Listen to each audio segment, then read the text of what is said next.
Езиков център Mrs. Bean работи с най-новите издания на Helpling Languages по английски език системата Jetstream, организирана в 6 нива. Ще ви запозная с онлайн ресурсите, които издателството предлага на своята платформа eZone.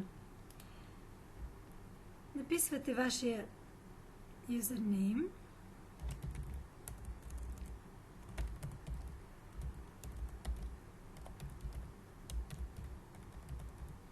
и парола.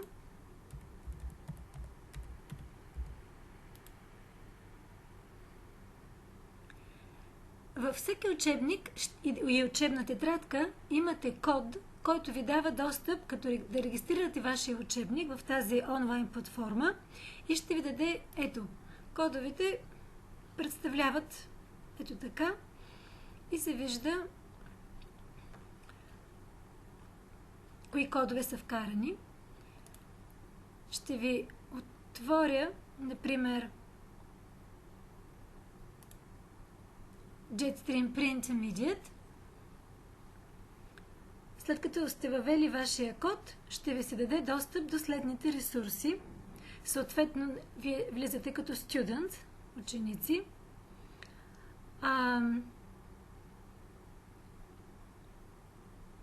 Упражнения.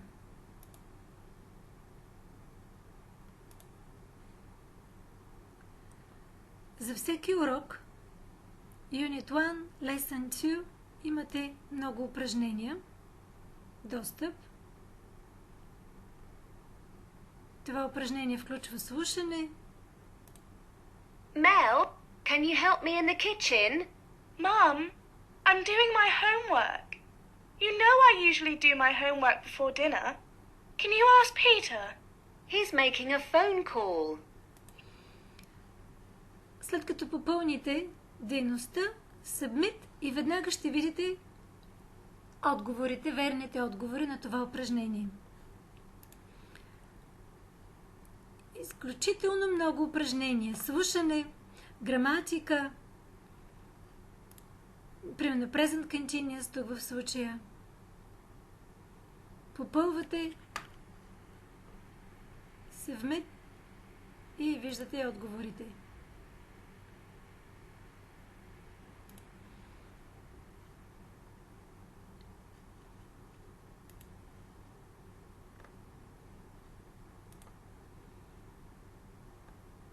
Много упражнения на всички. Това са на всички уроци. Unit 1, Lesson 3, Unit 2.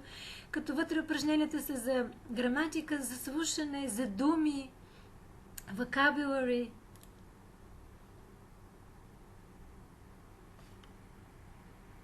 Изписвате миналото време на глаголите. Всъщност не ги изписвате, само ги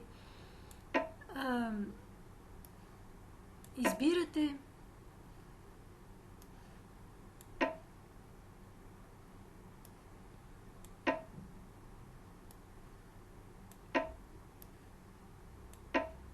Натискате Submit и веднага виждате верните отговори. С зелено означава, че са верни. Освен тези упражнения, които намирате в Cyber Homework, можете от тук да изтеглите интерактивен учебник на вашия компютър. Като чукнете тук, ще ви се даде достъп да свалите учебник на вашия компютър, в който ще имате всичките 12 урока, да чуете всички упражнения, с слушане, с видео. От тук имате интерактивна работна тетрадка, т.е. винаги на вашия компютър ще можете да правите упражненията отново и отново. Освен това, ще имате достъп и до слушане, до клас аудио. Това са записите, които се слушат в час към тетрадката. Това ще го имате в интерактивния учебник и интерактивната учебна тетрадка.